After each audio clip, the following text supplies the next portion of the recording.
I would say that specific advice that I would give to people that are listening to this discussion, find something that you're going to enjoy doing more so than anything else, whether it's our career, our business, or it's something else. But love what you do every day, right? Be passionate about it.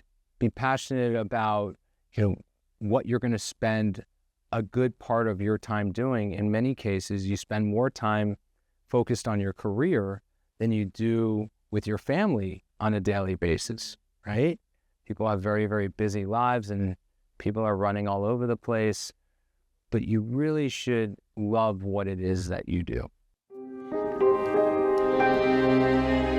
So today I'm here with Robert Newman, and first off, before we start, Rob, I really want to thank you for volunteering your time in support of CareerRoad and supporting our mission of getting free career advice to young adults all across the nation. Thank you so much for being here today. Thanks for having me. I'm excited to be here. So today we're going to be doing a couple of things. We're first going to talk about what it is to be in the industry of financial planning. Then we're going to be talking about the path that you took specifically to get to where you are. And then finally, although you'll be giving advice throughout the interview, some specific advice to leave the audience with. Can you just tell me about your career? Sure. I've been in our industry and our business for 25 years at this point. We do a whole variety of different things with clients and for businesses and families. And it's really an exciting business to be in because of all the different types of conversations that we can have with people to help them, make the best decisions that they possibly can with their money. Awesome. So tell me a little bit about your business specifically. So my business specifically encapsulates dealing with, like I said before, businesses where we are helping them create plans for their employees, whether it's insurance related or ways to save for retirement or, different types of benefit plans. That's one aspect to our business where we're going business to business and we're working with the business owner or their HR department about, taking care of their employees, because employees in a business are super important to making the business operate efficiently and well. And, the business owner wants to take care of the people that work so hard at their company. So they provide them with benefits, and we help that employer provide those benefits to their employees. When we're dealing with families or individuals, it's more so that we're talking about their household unit and, taking care of important life events and milestones. Family wants to, look at purchasing their first home. Well, you've got to do some planning around that.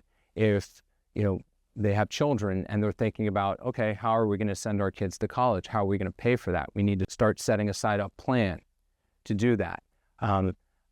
They've made some money and they want to invest those dollars.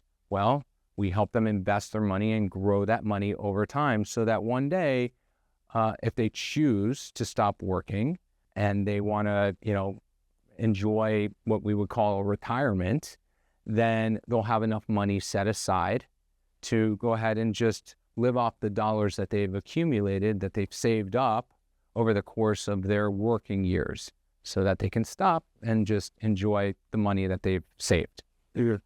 So you said that you are selling insurance. You're also helping families with investment plans and helping them save money. So my question is, do all financial planners do these things, or do other financial planners specifically focus on one aspect of it?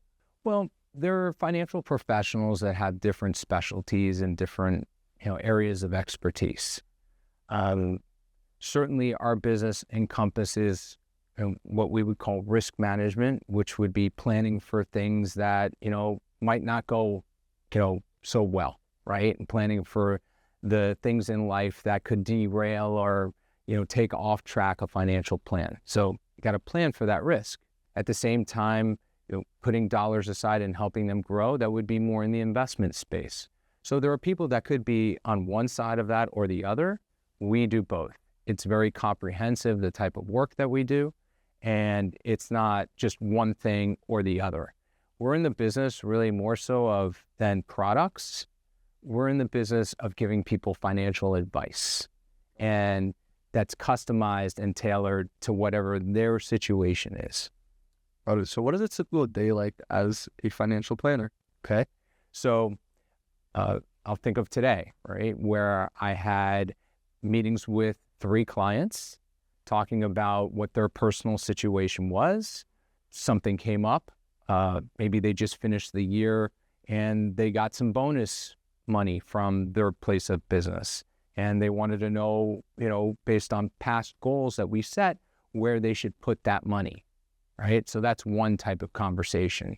It could be a particular situation that comes up, or it can be a first conversation where you're getting to know that person, you're trying to connect with that person, you're trying to understand what they want to accomplish and what their goals are, and then you want to give them the perspective of, if you believe that you can do this, to help them accomplish what it is that they're seeking to get done. So client meetings, sometimes you're talking with other professionals that they work with. Maybe you have to talk to their banker. Maybe you have to talk to their accountant or their attorney. And so you interface or you connect with these other professionals that work with your clients because you want to create a team approach and make sure that everybody understands what we're trying to accomplish for this client. So we have to talk to other professionals and we talk to clients at the same time. So the plan that you set in place for specific clients varies based on their goals? Absolutely. Got it. So what do you like most about your career? I think it's getting to understand or getting to know people and what their backstory is all about, to understand, where they came from. You hear stories of, if I'm sitting down with a couple, how they met each other, how they decided to get married in some cases, how they got into a particular career. And in our discussion, you're having an interview here, learning about our career and our business. In some ways, I get to do that as well. Like, how did you get started in that business? How did you end up in that career? And I ask a lot of questions like you do.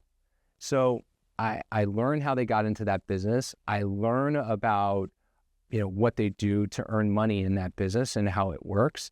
And then with the dollars from that business that they want to do planning with, I get to help them, decide where it's going to go, how it's going to be, what we would call allocated, or where it's going to be sent so that it can grow over time for them. So it's a lot of like what you do.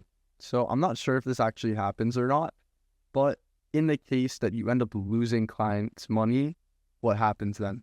So, you can't always control what's going to go on in the market. So when you have a conversation at the beginning of a meeting with a client, it's important to let them know that, if you're taking a long-term perspective, like, we're not worried about like what's going to happen tomorrow.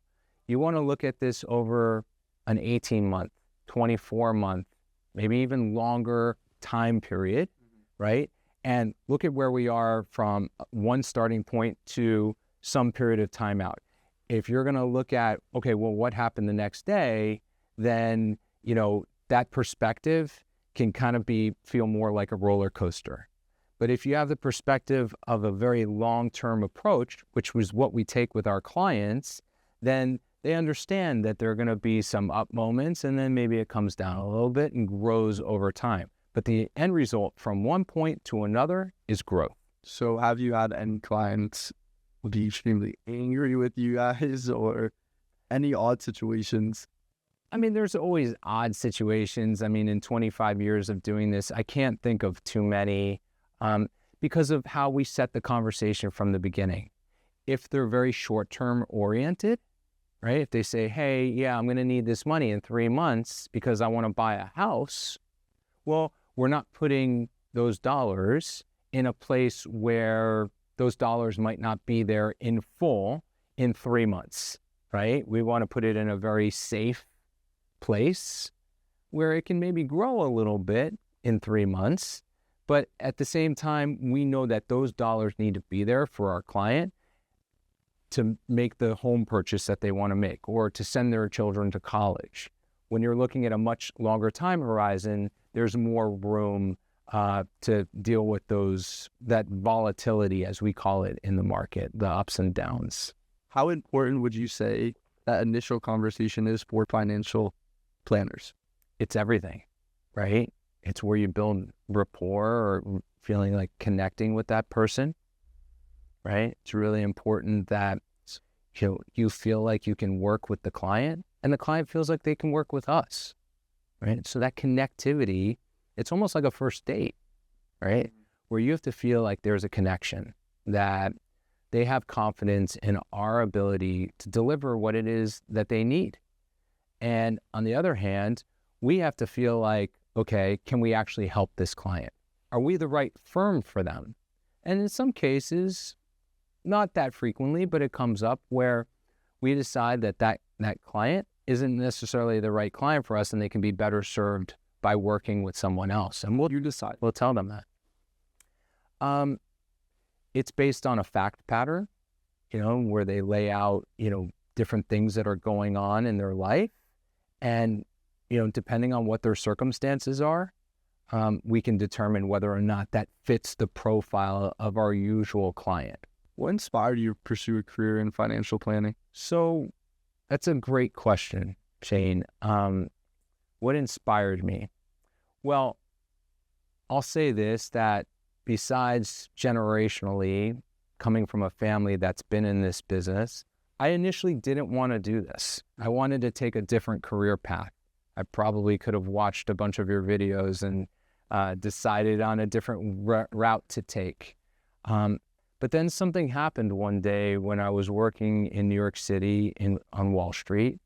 And this is a personal story. One day I was going to work and I had heard about a plane hitting a building. This is in 2001. And when I got off the subway on Wall Street to get to my office, I saw a second plane coming and it crashed into the World Trade Center. And that day really changed my life. I was working in New York, as I was saying. I witnessed this. It was a horrible, horrible day. It was a horrible, tragic day in our country's history. That many, many people, older than you, unfortunately, that was a moment in time that people know exactly where they were. And I know exactly where I was. And that sort of changed the direction and the trajectory of what I wanted to do with my life. And I went from being sort of an analyst, an analytical type person, where you're sitting behind a computer and creating spreadsheets and financial data and not really interacting with people, to I got to help people. And there are things that can happen in life that people don't plan for, hopefully more good than bad. But sometimes when things aren't going so well, you got to have a plan. You got to have a safety net. There were people that went to work that day, moms and dads that didn't come home to their children. And, how horrible. Compounded with, or on top of that, being that then there were financial circumstances that made it worse for those families on top of that. So that really inspired me to change the direction at a very young age in my career of what I wanted to do with my life and with my life's work. That's really awesome. Obviously not the whole tragic event. Of course, I Go away how that inspired you. It did. Just planning for things that are unexpected. Hopefully, but, sometimes they're expected and they're wonderful events, that go on in life, like going off to college and getting married and buying your first home and planning for an incredible vacation or buying a dream business that you always wanted to get into. You got to have the dollars, the resources set aside sometimes to make those decisions. So given that you didn't really want to pursue a career in financial planning originally, you went through college wanting to be on Wall Street, wanting to work on Wall Street and not financial planning. Well, I'll take a step back. I actually didn't necessarily even want to go to be an analyst. But what happened was I graduated college. I wasn't really sure what I wanted to do at all. I only had a couple of job offers. I think at one time I even wanted to be an actor, and I wanted to move out to LA because I like communications and I like being on stage and in front of people. But to move all the way across the country, right, would have been a big change and difficult. And I got a job offer, somebody who was actually willing to pay me money right out of college. And they offered me a signing bonus, and I was just like, okay, this sounds good to me. It sounds like a serious job, and I can be an adult, and I can move to New York City, which is what I really wanted to do, because I wasn't going to move to Los Angeles. And there was an opportunity there. So there weren't many for me, but it was a job, and I could support myself, and I got to move to the city I wanted to, and I figured I'd learn. What college did you go to, and what was your major as well? Good question. I went to Washington University in St. Louis. You might have heard of it. No. And I was actually a history major. And then I doubled because I knew that I was kind of going in the direction of finance. I was a finance major as well. So I did two. That's awesome. Wait, you said history originally? Yeah. So what inspired you to pursue this? Yeah. So again, going with the whole theme of being an actor, there's courtroom drama, right? You get to be on stage as an attorney, right? Sometimes I was thinking about courtroom attorneys, and a background in history or political science are good for that track. So I was thinking, all right, I'm going to be a lawyer at one point. I really was trying to figure some things out, like I know a lot of young people are when they get to college. Even sometimes when they get out of college, they're not sure of what they want to do. And then they go on to a, maybe a medical school or a law school or an architecture school after that. So I was trying to figure some things out. What skills and qualities would you say are essential for success in your field? So I would say communication skills, be a great communicator. I think having empathy and really understanding somebody's perspective and where they come from. You have to be a great listener. You really want to listen attentively to what people are saying. You don't necessarily need to be a financial wizard at first, right? You learn that stuff over time. But the basic qualities for somebody who's going to be successful in our career, in our business, because you can learn all the financial stuff. I can't necessarily teach someone how to connect with another human being, how to, really understand their perspective, how to communicate, really well, and then be able to take maybe a complicated financial concept and be able to translate it to that person in a way that they can understand it so they can make a decision as to what's best for their situation. So would you say communication skills is definitely a prerequisite to being a financial planner and not even necessarily being a financial wizard, as you put it? I would say if you gave me two people and one was a financial wizard and one was just a great communicator and relationship-oriented person and was, empathetic and just had a great way of connecting with people, I could take this person who's the great communicator and connector with people and teach them all the financial stuff. And I would prefer that person if you gave me two people. Just have a great way with people. And you can learn that through a different variety of fields in high school or college, whether it's their communication majors, there are psychology majors, understanding people, there is entrepreneur majors. The financial stuff can all be taught and learned over time. Do you have any advice for those who may feel like they're struggling with communication skills and public speaking in general? You just said it right there in your question. Take a public speaking class, right? Put yourself out there. Don't be afraid to, in a classroom setting, try. And, that's one of people's biggest fears is to have to get up in front of a room full of people and talk. right? I think that's like the number one fear that people have, more so than dying. You could take a public speaking class, you could take an acting class, right? Any opportunity that you have to learn how to be a great communicator and Express yourself as well. to be expressive, learn how to really listen, learn how to be a great listener. Those are all qualities that we look for in people.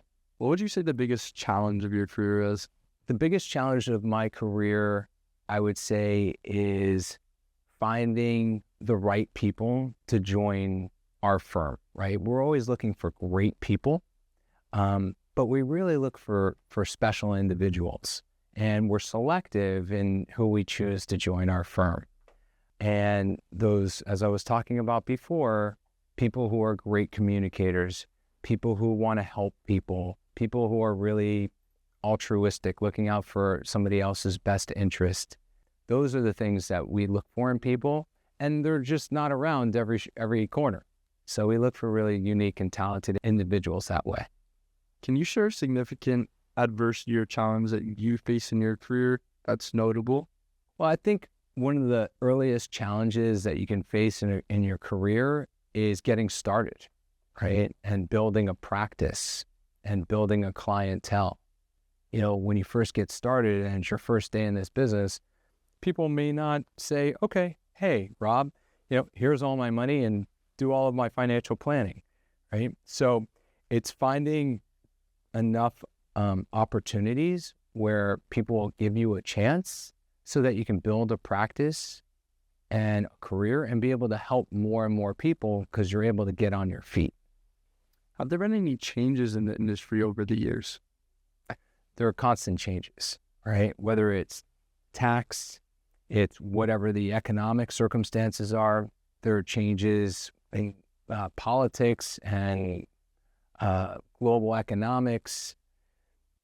The whole landscape changes on a regular basis, if not daily. And so you have to be able to stay up with what's going on in the world, what's going on in the industry, what's going on related to politics and the economy, the global economy. And so you're constantly learning and trying to stay up to speed with what's going on. What would you say the best path is for someone to take who's interested in pursuing a career similar to yours? Okay. So I would say that the best path that one could take is maybe start with a summer internship. Look for a firm like ours that offers an internship program. We do offer that. It's a paid internship, so even better, right? And you're able to work on a team with a seasoned or experienced financial professional advisor who can, show you what it's like to be in a client meeting or to be meeting with a business owner, talking about, how to support their employees of their company. So the best way to do that is an internship, or if you're a graduate and you've finished college, it's to be on a team of other experienced professionals, and maybe you come in as a junior associate and work your way into, being able to take on more responsibilities within that team, and then maybe being able to establish your own team. Got it. So before you get to the stage of you're in college, I'm looking for an internship, what do you think some good majors are for this industry? So you would think that maybe I would say finance, but back to our previous, questions and conversation, I would say that somebody who was a communications major, somebody who was a psychology major, somebody who was an entrepreneurship major. I know that that's available at universities now. People that are in those fields, I would say, that's a good starting point. Certainly finance and understanding that from the get-go. If you could double major in communications and finance, that would be kind of the perfect scenario for somebody who would, look at our career. So what is the average yearly earning potential of somebody in the industry? Average yearly earning potential. So That's a great question as well. You've asked a bunch of them today. I would say that it depends on the firm. It depends on what their specialty is. But I'll give you an example. In our firm, I would say the average yearly earning is roughly in the neighborhood of $300,000 to $400,000 a year on average. So we have people that make in the millions of dollars because they're really good at what they do. They're highly sought after. They're specialists, and other advisors around the country, whether it's bankers, attorneys, or accountants, know how good they are in their space, and they get introduced to a lot of clients from those other advisors. That's a way of building a practice. And they're just, so specialized that, they can do something that not everyone in our industry can do. The more specialized you can be, the more earning potential you can have. And finally, I know you've been giving a lot of really great advice throughout the interview, but I want to ask you, what specific advice do you want to leave people watching this with? I would say that specific advice that I would give to people that are listening to this discussion, find something that you're going to enjoy doing more so than anything else, whether it's our career, our business, or it's something else. But love what you do every day, right? Be passionate about it. Be passionate about, what you're going to spend a good part of your time doing. In many cases, you spend more time focused on your career than you do with your family on a daily basis, right? People have very, very busy lives and people are running all over the place, but you really should love what it is that you do. Awesome. And one final thing, I know you said that your company offers an internship. Where can people find an opportunity like that? And specifically, where can people find an internship that you offer and apply for that? Sure. Well, they can contact our office. They can look at our website. They can speak with our talent acquisition director. We have programs at universities in our area and elsewhere. All that data, all that information is available starting with our website, or somebody can call and directly speak with somebody at our company about it. So what's the name of your company? Our company is called NPC Financial. The NPC stands for National Planning Corporation, and it's a name that's been, associated with our business for a long, long time. We were established in 1951, and we're coming up, I guess, pretty soon. Next year, it'll be our 75th anniversary. So, really exciting time in our business. Well, that's all the questions I have for you today, Rob. And again, I really want to thank you for volunteering your time in support of CareerRoad. You had some awesome advice and awesome insight into what it is to be a financial planner. And I hope that millions of people across the nation watch your interview and can learn from it as well. Thank you so much. Shane, thank you for having me. It was a pleasure being here with you today. Enjoyed it.